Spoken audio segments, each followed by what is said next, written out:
Bapa di sorga, kami datang kepadamu dan bersyukur oleh karena segala sesuatu yang Engkau buat bagi kami di dalam Kristus Tuhan dan Juru Selamat kami. Kami bersyukur karena Dia datang untuk menebus dan menyelamatkan kami, sehingga hati kami boleh dapat menjadi palungan yang sekali lagi boleh kami persembahkan kepada Tuhan. Hati dan hidup yang tidak layak mau dipakai oleh Tuhan sebagai tempat di mana Ia hadir dan menyatakan kemuliaan-Nya. Kiranya Tuhan sendirilah yang kemudian berkarya sekali lagi ketika kami membaca merenungkan firman, yang mau mengingatkan kami kepada Kristus yang sudah datang dan yang akan datang sekali lagi ke dalam dunia ini. Kiranya Engkau hadir di tengah-tengah kami dan memberkati kami ketika kami membaca firman-Mu.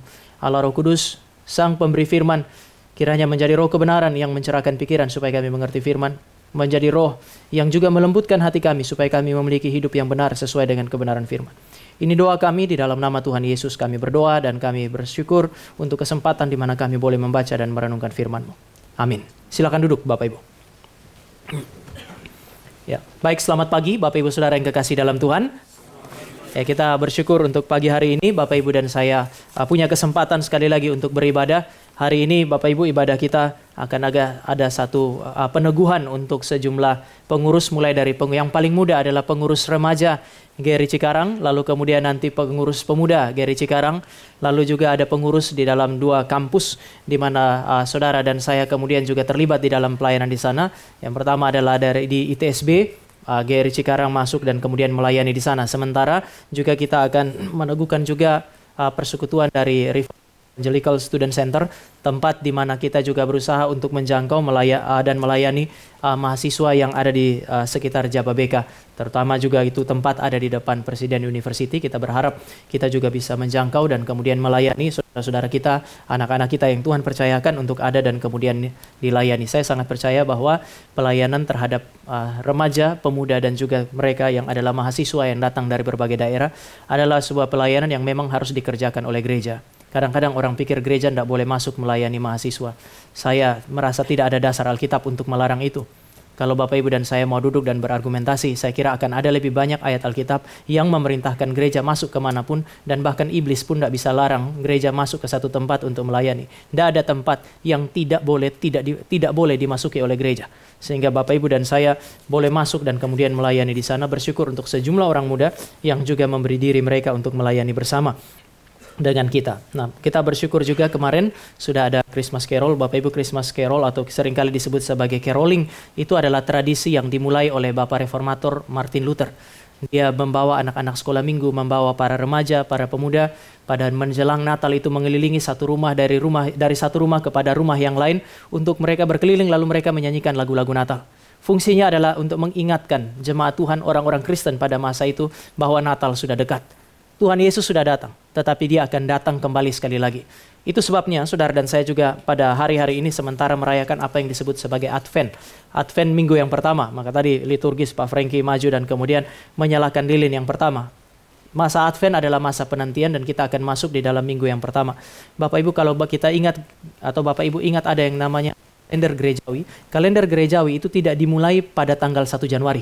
Kalender gerejawi selalu dimulai pada minggu pertama bulan Desember, untuk menunjukkan betapa signifikannya bulan ini di mana kita mengingat mengenai Kristus yang sudah datang untuk menebus kita, sekaligus mengingatkan kepada Bapak Ibu dan saya bahwa Dia yang sudah datang dan pergi ke sorga itu adalah Dia yang juga akan sekali lagi datang kembali.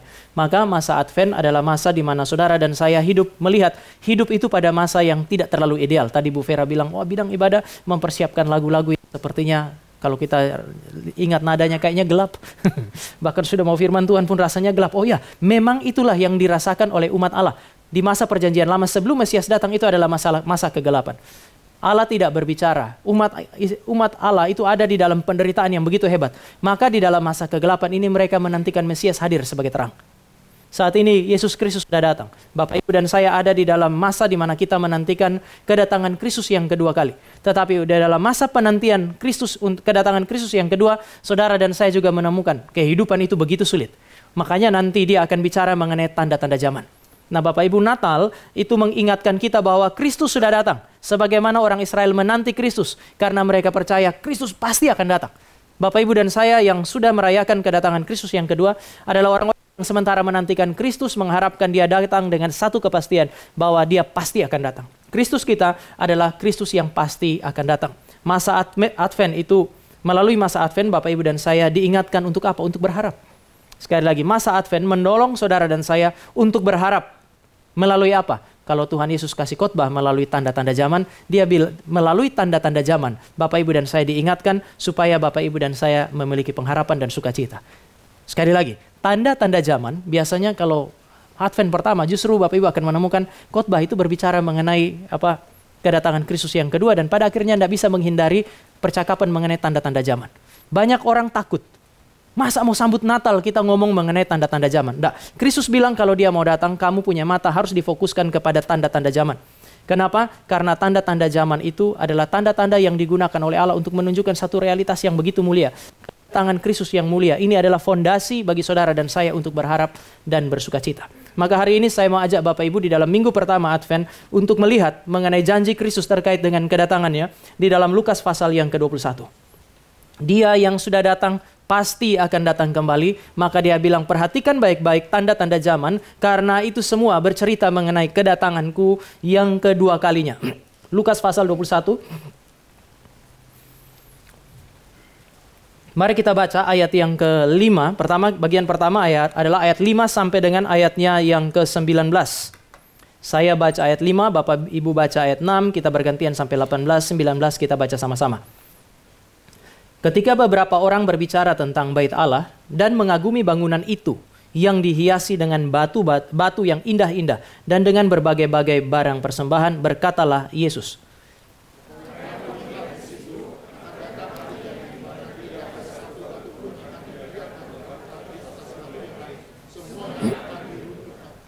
dan murid-murid bertanya kepada Yesus. Katanya, Guru, bila manakah itu akan terjadi? Dan apakah tandanya kalau itu akan terjadi?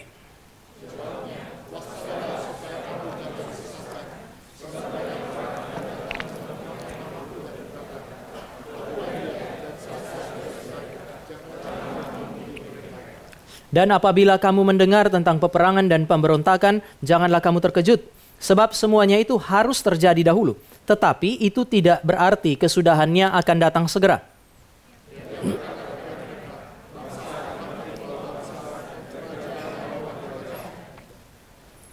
Dan akan terjadi gempa bumi yang dahsyat, dan di berbagai tempat akan ada penyakit, sampar, dan kelaparan, dan akan terjadi juga hal-hal yang mengejutkan, dan tanda-tanda yang dahsyat dari langit.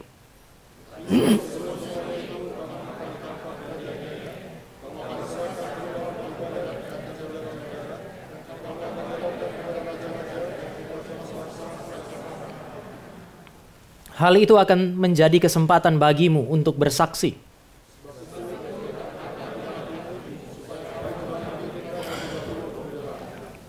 Sebab aku sendiri akan memberikan kepadamu kata-kata hikmat, sehingga kamu tidak dapat ditentang atau dibantah lawan-lawanmu.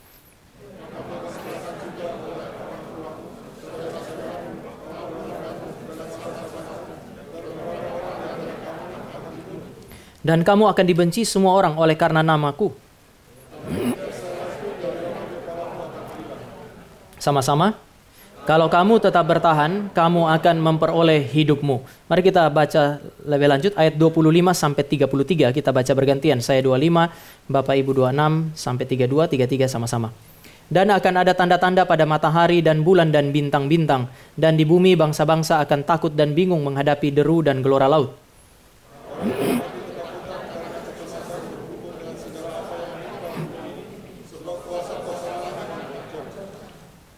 Pada waktu itu, orang akan melihat Anak Manusia datang dalam awan-awan dengan segala kekuasaan dan kemuliaannya.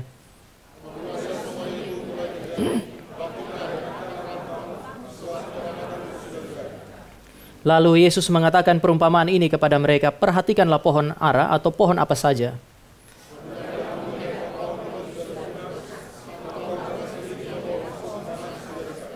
Demikian juga jika kamu melihat hal-hal itu terjadi, ketahuilah bahwa kerajaan Allah sudah dekat.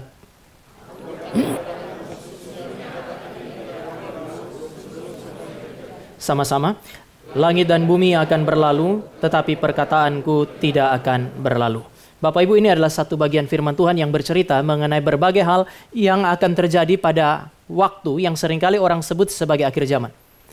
Ada di dalam beberapa teolog yang kemudian menggantikan istilah akhir zaman dengan istilah zaman akhir. Apa perbedaannya? Zaman akhir itu berbicara mengenai masa antara kedatangan pertama dengan kedatangan yang kedua. Akhir zaman itu berbicara mengenai titik akhir, di mana ketika Sang Mesias datang dan segala sesuatu berakhir. Sehingga akhir zaman bicara mengenai titik akhir sejarah seperti yang saudara dan saya pahami hari ini. Sementara zaman akhir adalah masa antara kedatangan pertama dan dengan kedatangannya yang kedua. Nah, percakapan mengenai akhir zaman ini dimulai dengan ada murid-murid yang duduk, mereka memandang kepada bait Allah dengan segala kemegahannya. Di situ dikatakan batu-batunya indah, dan Herodes waktu itu ketika dia membangun kembali bait Allah, karena motifnya adalah motif politik, maka dia berusaha membuat bait Allah itu indah. Bapak Ibu, kadang-kadang orang kalau punya kepentingan politik, rumah ibadah Bapak Ibu bisa jadi sangat indah. Herodes melakukannya demikian. Oleh sebab itu orang duduk memandang kepada bait Allah dan mereka terkagum-kagum dengan bait Allah yang megah itu. Tetapi kemudian Tuhan Yesus bilang, nanti akan ada satu saat di mana kamu melihat bahwa tidak ada satu berdiri di atas batu yang lain. Semua yang megah yang dibangun oleh manusia itu akan dihancurkan. Semua yang kamu rasa membuat hatimu kagum, membuat kamu tuh bisa kemudian ingin datang, balik lagi, terus-menerus ke situ, itu semua akan habis begitu saja. Lalu kemudian murid-murid bertanya, kalau begitu kapan itu akan terjadi? Sehingga ketika Bapak Ibu dan saya baca ayat yang ke-7, biasanya orang akan berpikir pertanyaan ini. Ada dua pertanyaan diajukan oleh murid-murid. Pertanyaan pertama, bila manakah? Terjemahan baru 2 LAI pakai kata kapankah hal itu akan terjadi? Tetapi Bapak Ibu, karena ini berurutan dari ayat 5, 6 masuk ke dalam ayat 7, maka banyak orang berpikir bahwa yang dimaksud dari pertanyaan ini adalah kapan bait Allah hancur. Tetapi persoalannya adalah kata hal itu. Kapan hal itu akan terjadi? Kata hal itu dalam bentuk yang sifatnya plural. Artinya kapan semua itu. Maka mereka tidak hanya berbicara mengenai satu peristiwa. Mereka sementara berbicara mengenai banyak peristiwa. Sekali lagi, maka ayat 7 itu tidak hanya berbicara mengenai peristiwa runtuhnya bait Allah. Jadi murid-murid sedang tanya tentang apa? Kalau kita lihat konteksnya secara keseluruhan, Yesus ngomong mengenai apa yang hari ini Bapak Ibu dan saya sebut sebagai akhir zaman. Maka kelihatannya yang sementara ditanyakan adalah peristiwa-peristiwa yang berkaitan dengan waktu kedatangan Tuhan. Maka pertanyaan itu Bapak Ibu dan saya bisa ganti, katakanlah berdasarkan konteks, bila manakah atau kapankah Tuhan akan datang? Saya kira ini bisa diterima oleh karena murid-murid itu kelihatannya punya ketertarikan yang sangat besar terhadap waktu kedatangan Tuhan. Waktu Tuhan Yesus sudah bangkit, mau naik ke sorga, pertanyaannya sama. Tuhan, kapan kamu akan datang untuk menegakkan kembali kerajaan Israel? Mereka punya ambisi yang begitu besar, tahu kapan waktu Kristus datang kembali, kapan waktu Allah akan datang untuk menegakkan kembali kerajaannya. Kenapa? Karena mereka punya hidup terlalu menderita. Israel menderita sekali. Bahkan ketika Yesus Kristus datang, Yesus menaklukkan segala sesuatu melalui kebangkitan dan kenaikannya. Mereka masih mengalami apa yang disebut sebagai penderitaan. Maka mereka mengharapkan kapan Kristus datang untuk menegakkan kerajaan Israel. Tetapi Bapak Ibu, pertanyaan pertama tidak pernah dijawab oleh Tuhan Yesus. Kapan engkau akan datang? Bapak Ibu tidak akan ketemu dia jawab pertanyaan kapan itu. Kenapa? Karena Yesus bilang mengenai kedatangan Kristus tidak ada yang akan pernah tahu. Bapak Ibu, di dalam Markus pasal 13 dia bilang kamu tidak akan tahu bila manakah waktunya tiba. Kamu nggak akan tahu karena kamu manusia. Kalau kita nggak tahu, bagaimana dengan malaikat? Matius pasal 24 ayat 36 mengatakan tentang hari dan saat itu. Tentang waktu di mana Tuhan datang. Tidak seorang pun tahu. Tidak ada satu manusia pun tahu. Maka nggak ada pendeta yang terlalu hebat untuk tahu itu. Yang kedua, malaikat-malaikat di sorga pun tidak. Malaikat yang tiap hari memandang wajah Allah di dalam kesucian dan melayani Allah, mereka juga tidak tahu kapan waktunya. Dan yang paling terakhir adalah dan anak pun, Yesus Kristus. Dia Allah menjadi manusia. Karena dia Allah, dia tahu segala sesuatu. Tetapi karena dia manusia, sebagai manusia, dia pun tidak tahu. Nah, kalau manusia yang namanya Yesus Kristus saja tidak tahu, apalagi Bapak Ibu dan saya. Satu saat kalau Pak Peter datang dan Pak Peter bilang, saya kasih tahu kalian kapan Yesus akan datang, nggak usah percaya. Rajam aja. Kenapa Bapak Ibu? Karena Yesus Kristus adalah Sang Firman. Yesus Kristus adalah Sang Kebenaran. Semua orang yang berusaha untuk menebak dan menentukan kapan waktu dan hari itu akan terjadi. Dengan motif apapun. Mereka sementara berdiri untuk melawan Allah. Sekali lagi, siapapun yang hari ini berusaha untuk memberi petunjuk kepada saudara dan saya mengenai waktu kapan Yesus datang adalah orang-orang yang sementara berdiri melawan Allah. Apapun motifnya. Motif tersebut adalah motif yang menggerakkan pikiran, perasaan, dan kehendak untuk bertentangan dengan firman Kristus Sang Kebenaran. Yesus berfirman sendiri, nggak ada yang tahu. Tiba-tiba hari ini ada satu pendeta kasih tahu Bapak Ibu, sudah pasti orang ini adalah lawan daripada Yesus Kristus karena dia sementara bertentangan dengan firman.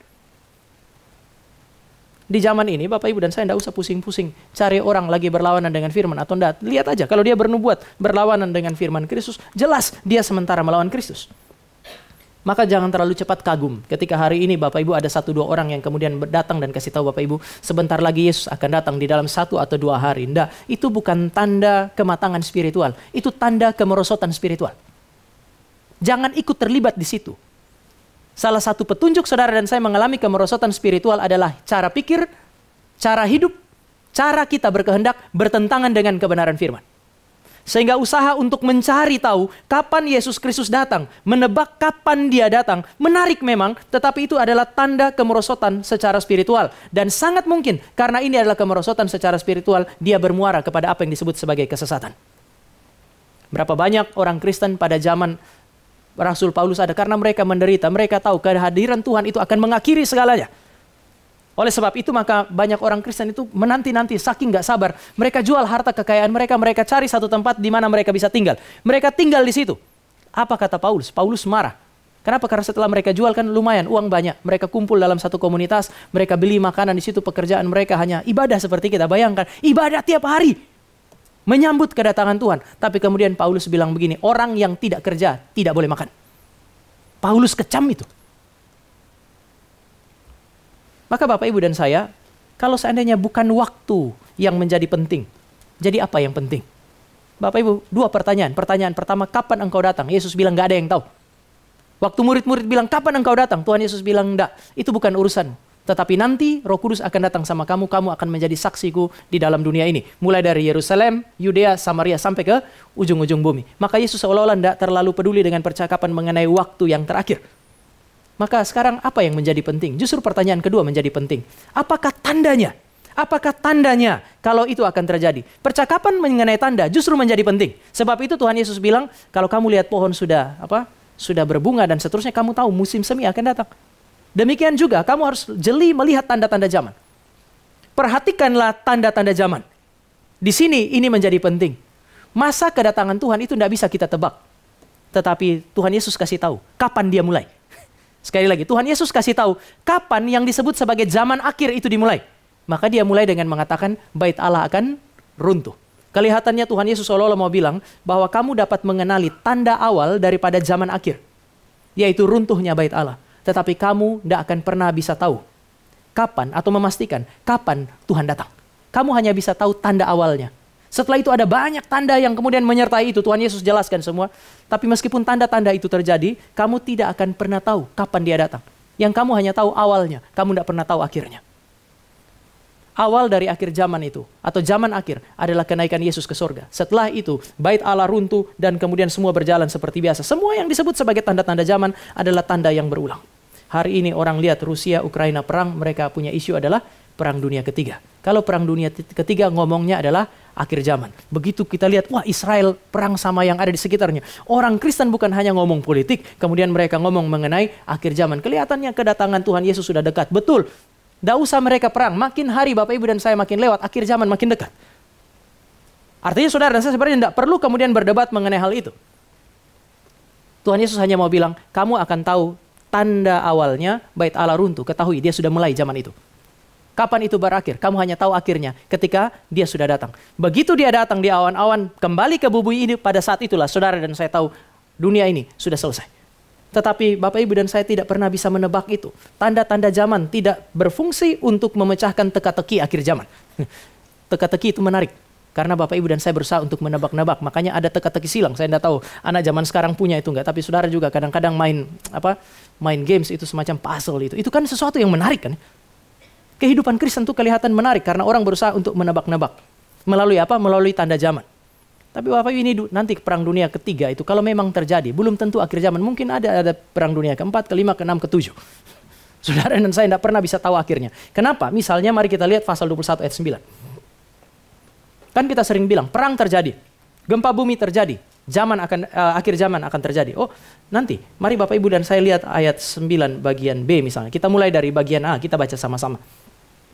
2, 3. Dan apabila kamu mendengar tentang peperangan dan pemberontakan, janganlah kamu terkejut.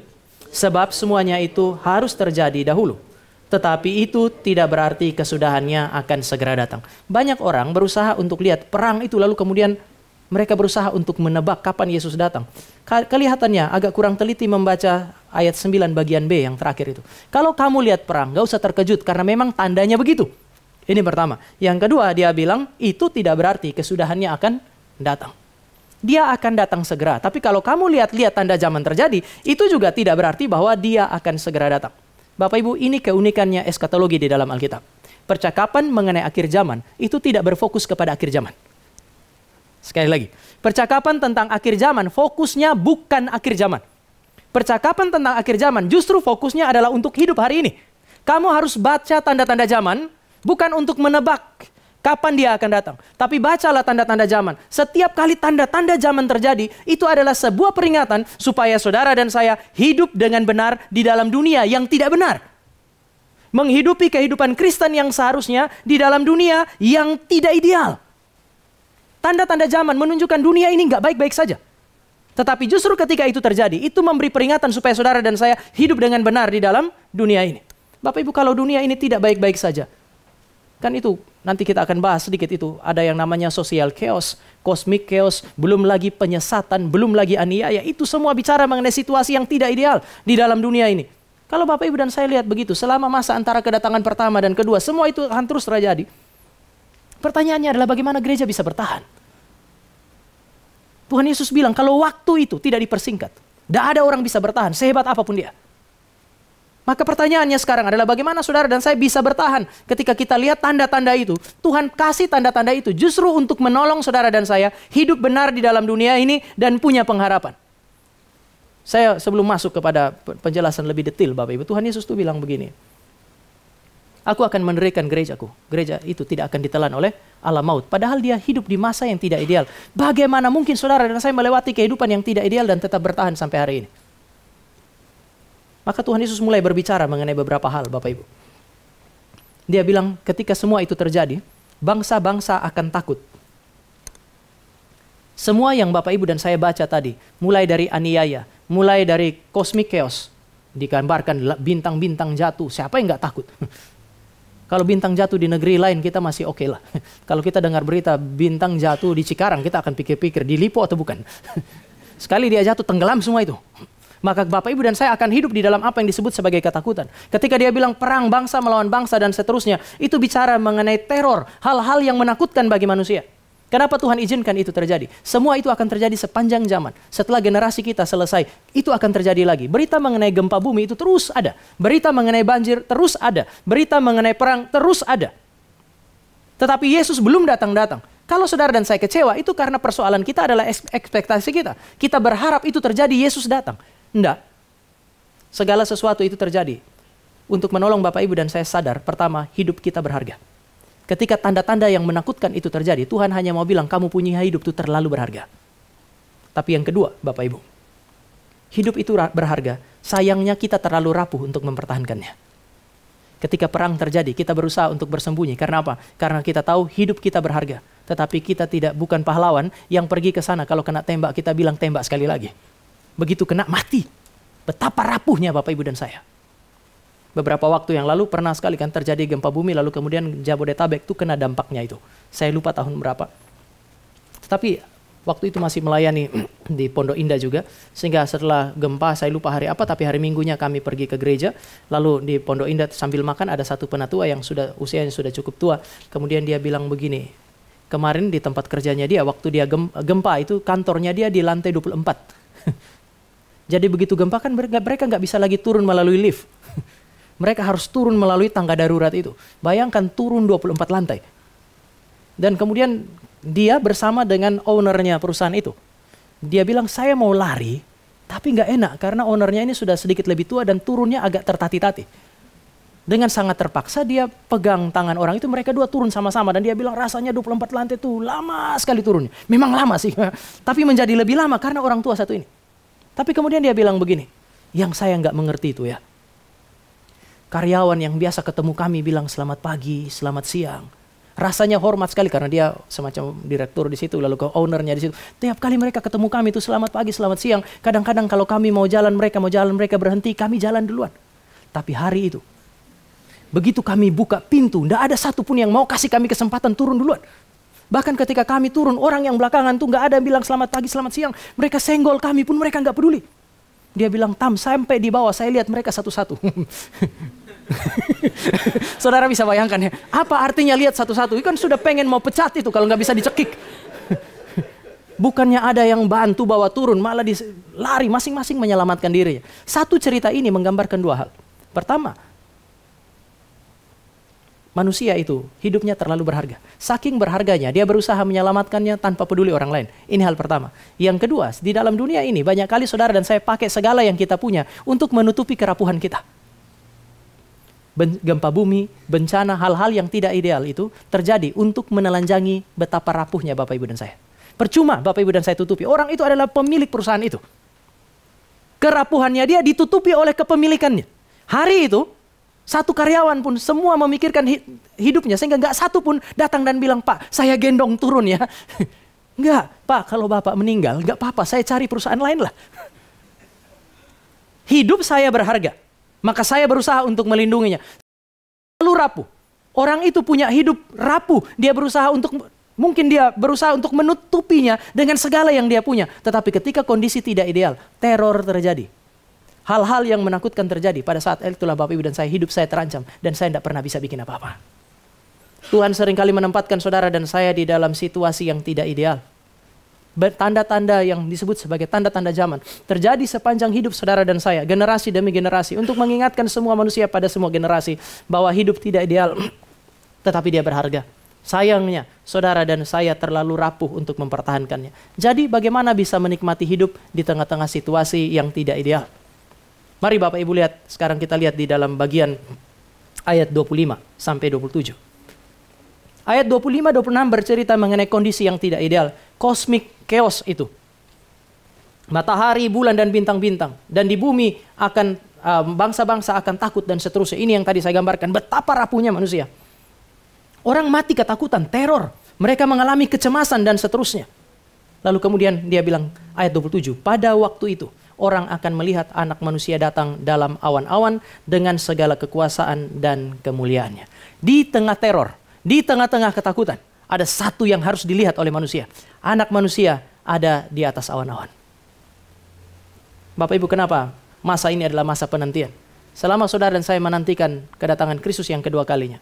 Sama seperti saudara dan saya hari ini merayakan Natal. Ketika kita menantikan masa Natal itu. Masa Advent mengingatkan kita betapa rapuhnya kita, betapa sulitnya kita hidup. Tetapi nantikanlah Sang Kristus, anak manusia yang ada di awan-awan itu. Dia akan datang dan menegaskan seluruh kemuliaannya. Bagi saya ini penting. Waktu Tuhan Yesus bilang, situasi tidak ideal, ingat aku akan datang di awan-awan. Kenapa? Karena yang dia bicarakan di situ adalah awan kemuliaan.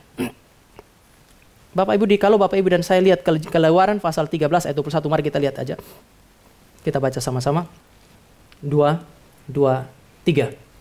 Tuhan berjalan di depan mereka pada siang hari dalam tiang awan untuk menuntun mereka di jalan.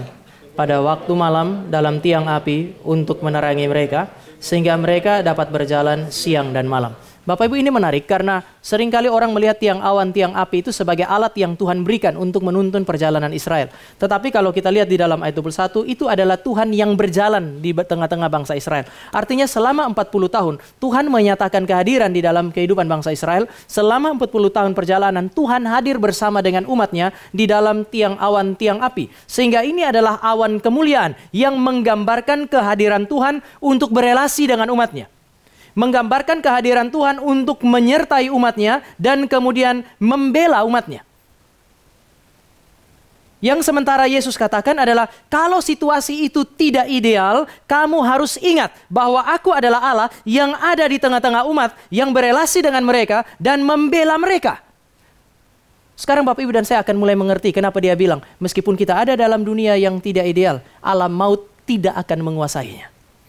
Karena dia hadir bersama-sama dengan Bapak Ibu dan saya. Dia membela kita, dia menjaga dan kemudian dia melindungi kita. Minggu yang lalu, saya kira Vickers Grace sempat sharing mengenai seorang opung yang kami layani, Bapak Ibu. habis persekutuan dengan mahasiswa, saya dengar dia kritis, lalu kemudian kami pergi. Saya jemput Vicaris Grace, kami pergi ke situ. Begitu anaknya bilang, ini Pak Pendeta datang. Dia tadi lagi balik ke tembok, sekarang dia balik ke kami. Begitu saya salaman, dia pegang tangan saya kuat-kuat, lalu dia bilang begini, Pak Pendeta, saya sudah siap ketemu Tuhan.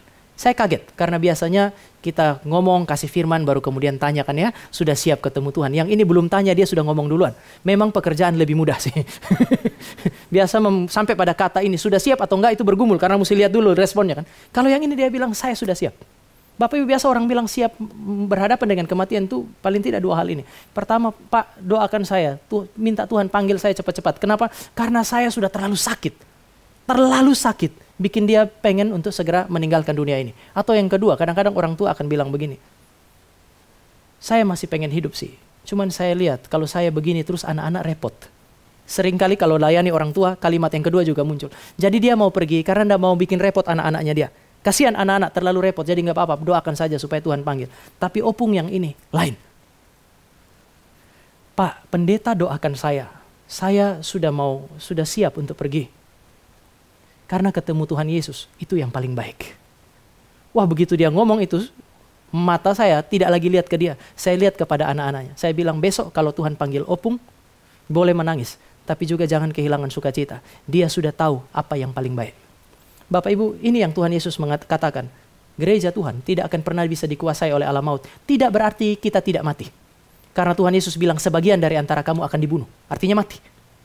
Tetapi orang Kristen, ketika berhadapan dengan kematian, mereka tidak ditaklukkan oleh kuasa kematian itu. Ada semacam keberanian untuk berhadapan dengan musuh yang paling ditakuti oleh manusia. Kenapa? Karena mereka tahu kematian hanya akan membawa mereka lebih dekat kepada Dia yang ada di atas awan-awan itu. Bapak, Ibu, dan saya ada di dalam dunia yang tidak ideal. Tetapi alam maut tidak akan menguasai saudara dan saya. Setiap kali segala sesuatu yang menakutkan terjadi di dalam dunia ini, ingatlah bahwa Dia akan datang di awan-awan. Apakah itu pasti? Ya, itu pasti. Sama seperti Dia berjanji bahwa Dia akan datang dalam kedatangan pertama dan Dia sudah datang, kepastian ini adalah kepastian yang sama. Bapak Ibu, ini mirip dengan teologi penciptaan sebenarnya. Ketika Bapa Allah mencipta segala sesuatu, Dia berbicara mengenai fenomena-fenomena alam. Yang Dia ciptakan, yang Dia kerjakan di dalam alam semesta ini adalah jari yang menunjuk kepada dirinya.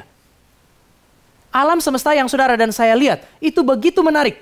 Alam semesta yang saudara dan saya lihat itu begitu indah, tetapi keindahannya mau menunjuk kepada sesuatu yang jauh lebih indah, yaitu Sang Pencipta.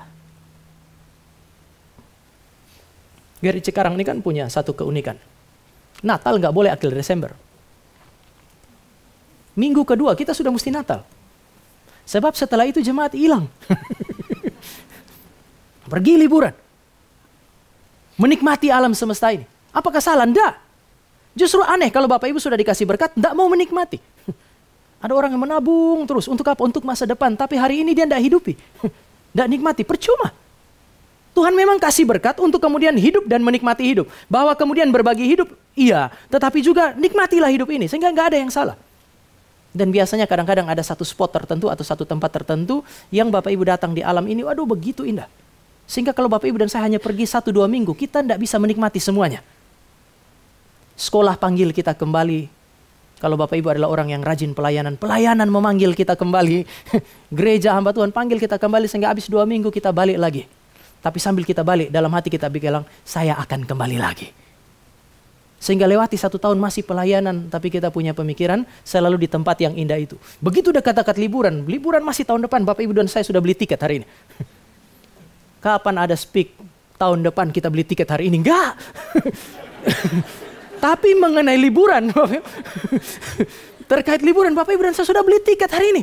Kenapa? Karena kita punya ambisi menikmatinya sekali lagi. Yang tempo hari itu begitu agung, begitu mulia. Saya pengen balik. Gak ada yang salah dengan itu, Bapak Ibu. Memang itu fungsinya Tuhan bikin alam yang indah, supaya Bapak Ibu dan saya menikmati alam semesta, lalu kemudian Bapak Ibu dan saya ditarik lagi, sekali lagi datang ke situ. Dan biasanya kita nggak puas kan ya? Datang kedua kali, kita balik lagi ketiga kali.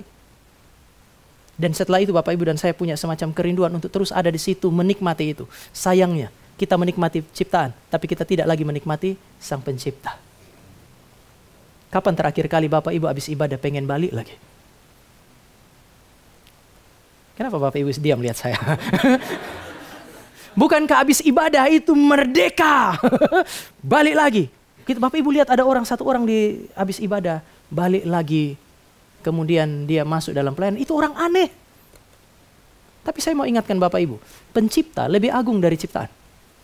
Seharusnya kalau ciptaan itu bisa menarik Bapak Ibu dan saya supaya setelah kita datang, kita pergi, kita kembali lagi. Harusnya Allah juga menarik hati kita sedemikian. Kalau Bapak Ibu dan saya punya kerinduan begitu besar untuk berelasi dengan ciptaan, sudah seharusnya lah Bapak Ibu dan saya punya kerinduan yang sama untuk menikmati relasi dengan Tuhan. Ada seorang penulis bilang, alam ini masih indah. Sehingga kadang-kadang kita menikmatinya dan kita lupa Tuhan. Itu petunjuk bahwa alam ini memang terlalu indah. Tuhan tuh terlalu kasihan sama kita. Sehingga di tengah-tengah dunia yang tidak ideal, dia kasih alam yang indah. Berkat-berkat yang luar biasa. Supaya kita menikmati semua itu. Tetapi dia bilang, kalau Bapak Ibu dan saya menikmati alam dan lupa Tuhan. Pertama, ingat, Tuhan beranugerah memang. Sehingga kita sangat menikmati alam. Tapi yang kedua, itu berarti Bapak Ibu dan saya sudah tidak menghidupi order yang seharusnya. Kita sudah pada saat yang sama menikmati anugerah sambil menjauh daripada sang pemberi anugerah. Maka cara dia untuk mengembalikan kita menikmati anugerah itu apa? Dia mengacaukan ordernya. Gempa bumi itu berarti ada sesuatu yang tidak ideal terjadi kan ya. Hukum-hukum yang harusnya berjalan secara alamiah itu menjadi tidak lagi normal sebagaimana adanya. Kenapa? Supaya Tuhan bilang semua yang kamu nikmati itu sementara. Lalu kemudian Tuhan Yesus bilang, semua yang baik yang kamu nikmati. Sama seperti Tuhan Yesus bilang, kamu lihat bait Allah itu begitu indah. Itu buatan tangan manusia, satu saat itu akan hancur. Kamu gak bisa nikmati lagi. Alam semesta yang Bapak Ibu dan saya nikmati, ini adalah ciptaan Allah namun dia sementara. Satu saat Bapak Ibu dan saya tidak akan bisa nikmati. Lalu Tuhan Yesus bilang apa? Cuman satu yang tidak akan berlalu, yaitu firman kebenaran. Dan firman itu akan bercerita kepada Bapak Ibu dan saya mengenai Allah yang kekal, Allah yang tidak akan berakhir. Setiap kali tanda-tanda zaman terjadi, tidak usah berspekulasi mengenai kapan Yesus datang. Tapi urus hidup Bapak Ibu dan saya hari ini. Apakah Bapak Ibu dan saya cari Tuhan enggak? Apakah Bapak Ibu dan saya merindukan relasi dengan Tuhan atau enggak? Tuhan yang membuat Bapak Ibu dan saya memang takluk oleh kematian, namun tidak dikuasai oleh kematian dan alam maut. Apakah Bapak Ibu dan saya mencari Allah yang sedemikian atau tidak? Maka percakapan mengenai tanda-tanda zaman menjadi tanda-tanda percakapan yang penting. Hari ini saya mau ajak Bapak Ibu secara singkat lihat kira-kira 3 tanda, yang kemudian 2 atau 3 tanda yang dibicarakan di sana. Yang pertama adalah di dalam ayatnya yang ke-7. Ya, maafkan. Sekali lagi kita lihat Lukas pasal yang ke-21. Mungkin bukan ayat 7.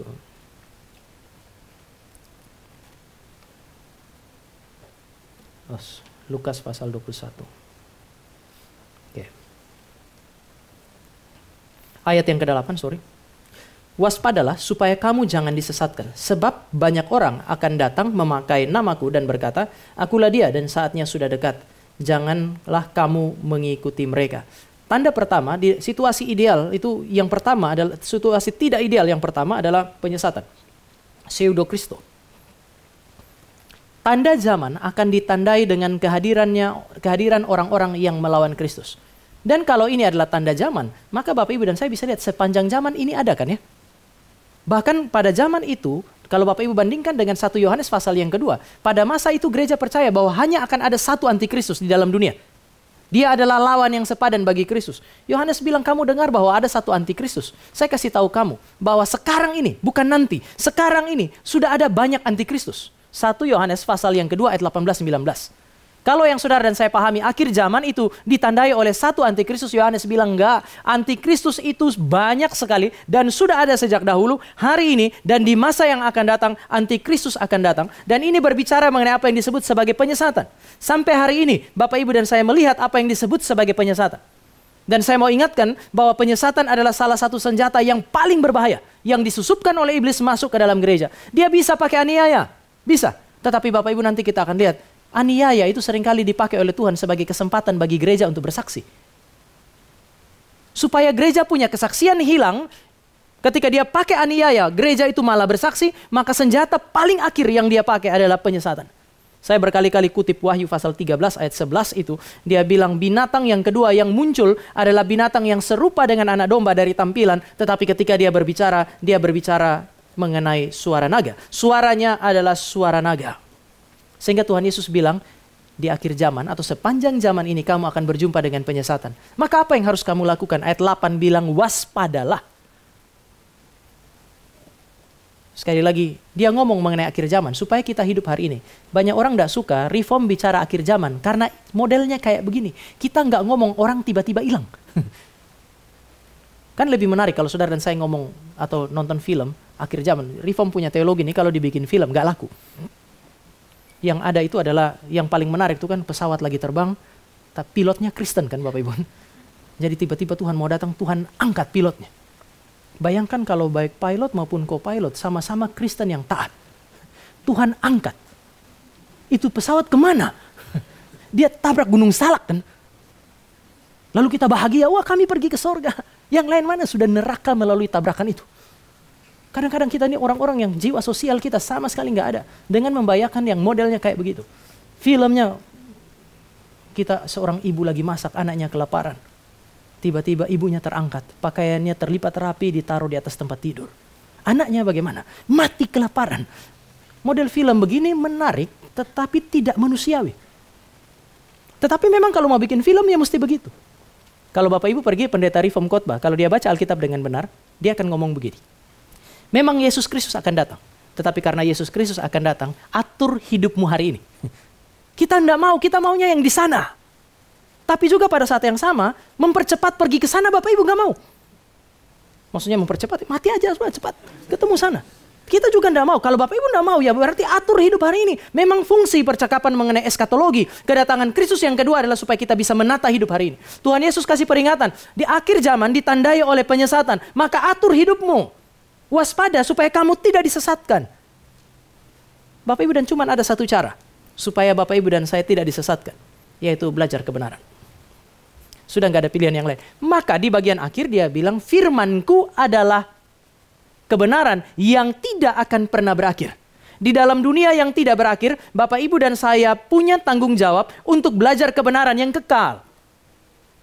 Mempersiapkan jiwa kita untuk menjemput apa yang disebut sebagai kekekalan. Entah Kristus datang pada saat saudara dan saya masih hidup, atau melalui kematian dia menjemput kita. Tetapi hanya orang yang belajar kebenaran sajalah yang bisa kemudian mengenali ketidakbenaran ketika ketidakbenaran itu menyatakan diri. Dengan cara apa Bapak Ibu dan saya waspada? Kita sering dengar ini, berjaga-jagalah.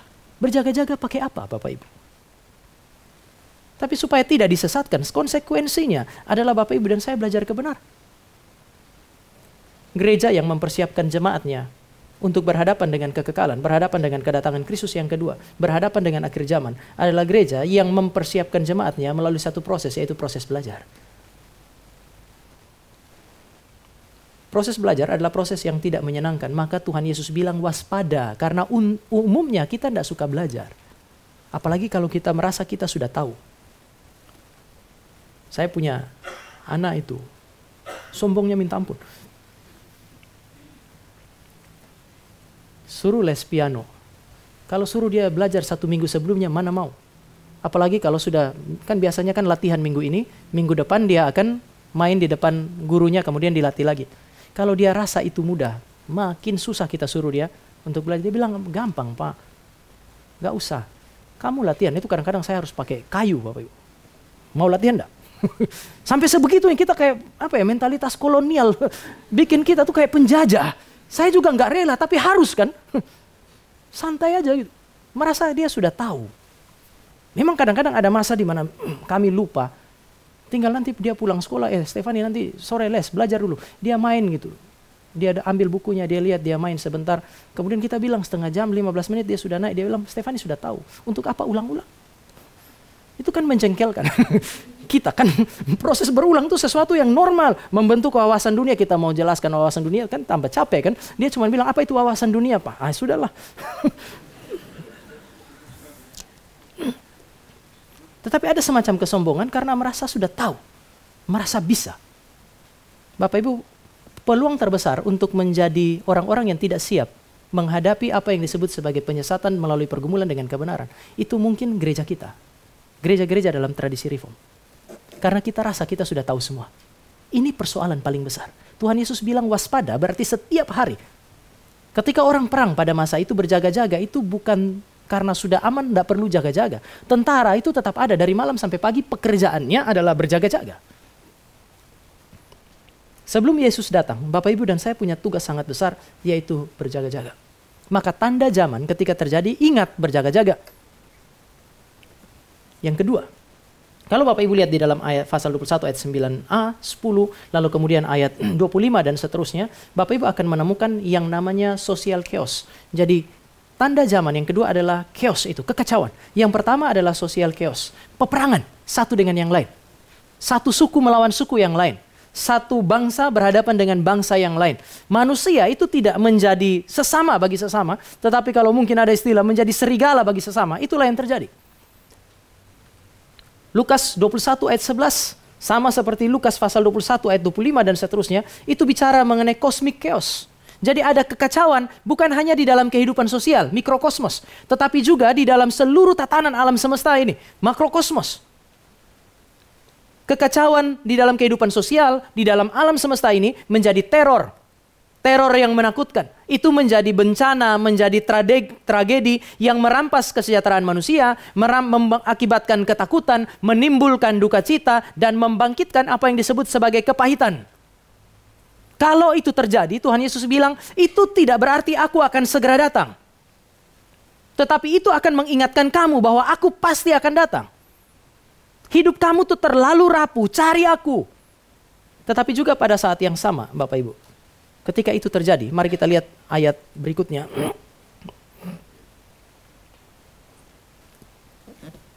Ayat 28. Saya bacakan bagi Bapak Ibu. Apabila semuanya itu mulai terjadi. Bapak Ibu dan saya mendengar, melihat, bahkan mungkin mengalami. Jangan takut. Dia bilang, bangkit, angkatlah mukamu, sebab penyelamatmu sudah dekat. Kita takut, tetapi dia bilang, jangan takut. Angkat mukamu, sebab penyelamatmu sudah datang. Bapak Ibu, apa yang dimaksud dengan penyelamat di sini? Yesus Kristus ketika dia datang, dia bukan hanya menyelamatkan jiwa kita secara personal supaya kita bisa datang kepada Tuhan. Tidak. Yesus Kristus yang saudara dan saya punya ini adalah Kristus yang mengerjakan apa yang disebut sebagai penyelamatan, pemulihan secara kosmik.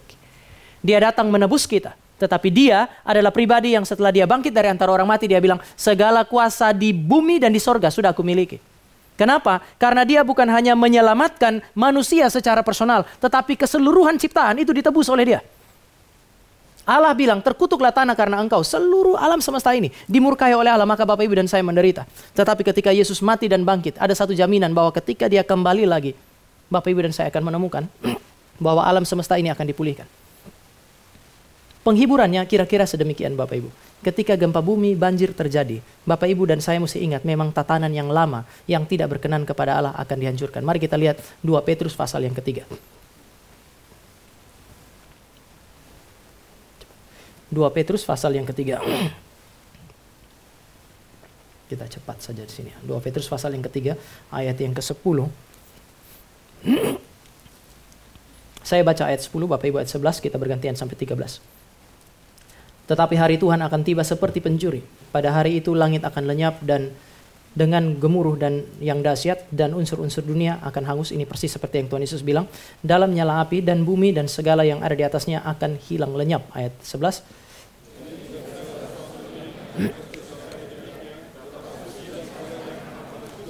Sekarang Bapak Ibu perhatikan ini. Dia omong mengenai akhir zaman persis seperti yang Tuhan Yesus katakan. Coba perhatikan ayat 11. Ayat 10 bilang akhir zaman pasti terjadi. Tanda-tandanya mengerikan. Lalu kemudian ayat 11 dia bilang, jika segala sesuatu akan hancur secara demikian, betapa suci dan salehnya kamu harus hidup.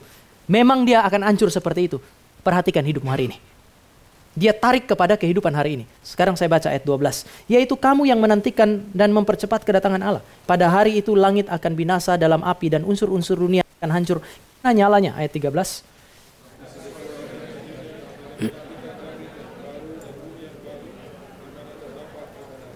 Kalau kita baca ayat 10 sampai dengan ayat 12, kelihatannya alam semesta ini akan hancur.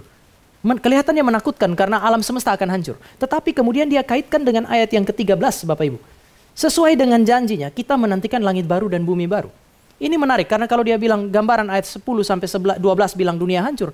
Kenapa dia ngomong lagi mengenai langit dan bumi baru? Langit bumi baru, Bapak Ibu, kalau kita baca dalam Wahyu pasal yang ke-12, itu kan mengandaikan bumi tidak hancur, tetapi sorga turun ke bumi. Artinya bumi harus ada seperti kondisi saat ini. Oleh sebab itu, maka para penafsir dan hamba-hamba Tuhan di dalam tradisi reform, para teolog reform itu mengatakan dunia tidak akan hancur, dunia tidak akan binasa begitu saja. Sebaliknya, mereka pakai istilah yang digunakan oleh Petrus, unsur-unsur dunia akan hangus di dalam nyala api. Ayat 12, unsur dunia akan hancur karena nyalanya. Yang dimaksud dengan unsur-unsur dunia adalah segala sesuatu di dalam alam semesta ini yang tidak berkenan oleh Allah memang akan dihancurkan melalui proses alam, entah natural atau tidak natural. Sekali lagi, segala sesuatu yang memang Allah tidak mau ada di dalam langit dan bumi yang baru, yang ada di dalam tatanan lama ini, akan Allah hancurkan melalui proses yang mengerikan itu. Tetapi ini tidak berarti bahwa dunia itu akan hilang begitu saja. Sebaliknya, Allah kita adalah Allah yang akan memulihkan segala sesuatu. Saudara dan saya akan masuk ke dalam langit, bumi, dan baru. Itu bisa dibayangkan seperti tubuh dan jiwa kita. Tubuh kita ini begitu mengalami kematian, itu tubuh ini akan hancur dalam proses kematian. Tetapi ketika dia datang, karena dia adalah penebus bagi Bapak Ibu dan saya, maka ketika Yesus Kristus datang, dia akan membangkitkan Bapak Ibu dan saya dengan tubuh kebangkitan. Dan ingat, yang memiliki tubuh kebangkitan hanya mereka yang percaya kepada Yesus Kristus. Sekali lagi, yang memiliki tubuh kebangkitan hanya umatnya Yesus Kristus. Karena mereka yang ditebus. Jiwa mereka ditebus, tubuh mereka ditebus. Jiwa kita ditebus supaya kita memiliki apa yang disebut sebagai keselamatan yang kekal, tetapi tubuh ditebus sehingga Bapak Ibu dan saya menikmati tubuh kebangkitan, tubuh yang sempurna itu. Yang memungkinkan saudara dan saya hadir di dalam kekekalan. Begitu juga alam semesta ini. Melalui proses yang mematikan itu, Allah menghancurkan unsur-unsur yang memang Allah tidak mau ada di dalam langit dan bumi yang baru, tetapi dia akan membiarkan unsur-unsur yang dia mau ada di dalam alam semesta ini untuk tetap ada. Maka Bapak Ibu dan saya bisa lihat tanda-tanda zaman sebagai apa yang disebut sebagai tanda pemulihan. Ini pengharapan kan ya. Yesus datang bukan untuk menghancurkan alam semesta. Yesus datang untuk memulihkan alam semesta. Supaya Bapak Ibu dan saya bisa hidup di dalamnya. Menikmati dia. Kalau hari ini saudara dan saya bisa menikmati alam di dalam dunia yang tidak baik-baik saja. Apalagi ketika dia datang. Saudara dan saya akan terus kembali dan untuk menikmati ciptaan. Tetapi juga menikmati Allah. Yang terakhir Bapak Ibu. Ayat 12-19 bicara mengenai penderitaan. Secara singkat saya akan jelaskan kepada Bapak Ibu. Banyak orang hari ini ngomong mengenai tribulasi. 2 kali 3,5 tahun. Jadi mereka selalu bilang di akhir zaman itu akan melewati satu proses di mana ada 2 kali 3,5 tahun di mana Allah menghadirkan penderitaan di dalam alam semesta ini. Tetapi sebelum penderitaan terjadi, orang Kristen yang percaya umat Allah sejati itu akan diangkat. Diangkat oleh Allah, oleh Kristus menikmati perjamuan kawin anak domba selama 2 kali 3,5 tahun. Lalu kemudian di bawah sini di dunia ada penderitaan, kita pesta di atas sana. Orang Kristen lolos dari penderitaan. Sekarang Bapak Ibu baca ayat 12-19, Bapak Ibu akan menemukan bahwa orang percaya tidak lolos dari tribulasi. Alkitab yang bilang dan Yesus yang bilang, saudara dan saya tidak lolos dari tribulasi. Aniaya akan tetap terjadi, penderitaan akan tetap terjadi. Dan kalau itu terjadi Bapak Ibu, ingat baik-baik, ayat 13 bilang, supaya itu menjadi kesempatan yang besar bagi saudara dan saya untuk bersaksi. Lukas pasal 21 ayat 13. Ketika penderitaan itu terjadi ayat 11-12 itu, apa yang akan terjadi ayat 13? Hal itu menjadi kesempatan bagimu untuk bersaksi. Saudara-saudara remaja, pemuda, mahasiswa yang hari ini saudara diteguhkan. Tidak ada pelayanan yang tidak ada penderitaan. Jadi ini semacam peneguhan untuk melayani, sekaligus peneguhan untuk menjalani begitu banyak pergumulan. Ada masa saudara kasih pelayanan, sungguh-sungguh orang akan bilang cuman begitu. Persiapan setengah mati, nyanyi, latihan, sampai pita suara mau hilang. Kemudian mereka cuman bilang, cuman begitu ya. Kita pengen bilang sama mereka, kalau begitu lu ganti gua di sini, biar lu tahu. Tapi mereka akan bilang, enggak, kamu aja.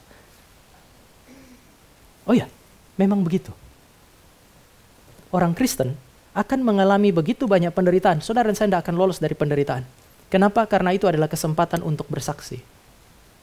Melalui hidup, melalui pelayanan saudara, atau melalui perkataan saudara. Dia bilang kamu nggak usah belajar bagaimana berkata-kata, karena kalau memang sudah waktunya, di dalam penderitaan itu kamu harus memproklamasikan kebenaran, maka aku yang akan mengajarkannya kepadamu.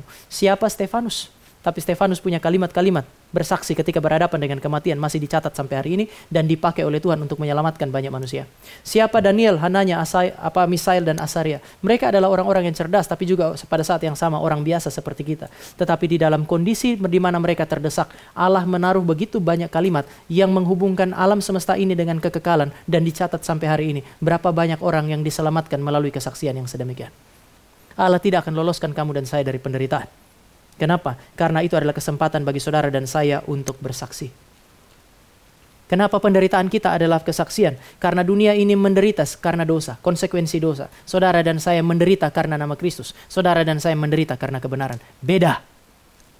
Satu menderita karena berdosa, satu menderita karena kebenaran. Maka yang menderita karena kebenaran akan menjadi sebuah kesaksian di tengah-tengah dunia yang menderita karena ketidakbenaran. Tetapi ini penderitaan.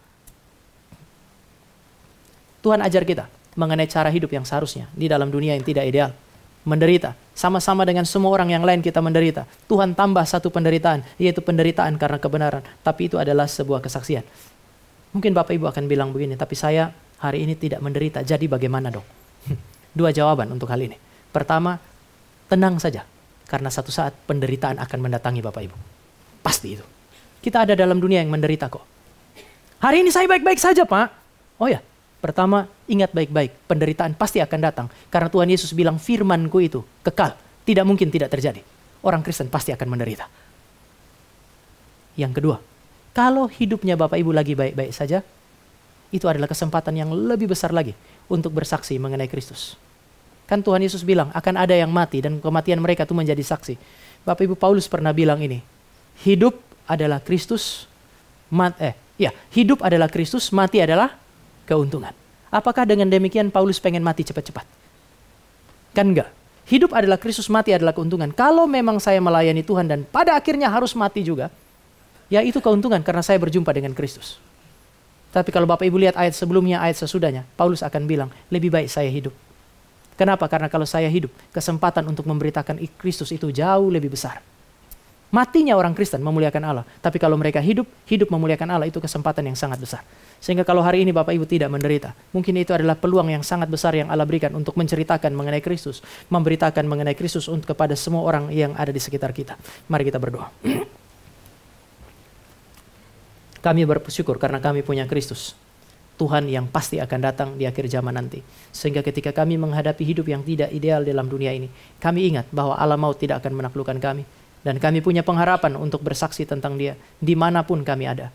Pakai kami yang sementara ada dalam kondisi yang baik. Pakai kami yang sementara menderita hari ini. Supaya penderitaan kami tetap menjadi kesaksian. Dan kondisi kami yang baik menjadi kesempatan yang lebih besar untuk bersaksi. Berbelas kasihanlah bagi kami anak-anak-Mu ya Allah. Di dalam nama Tuhan Yesus kami berdoa. Amin.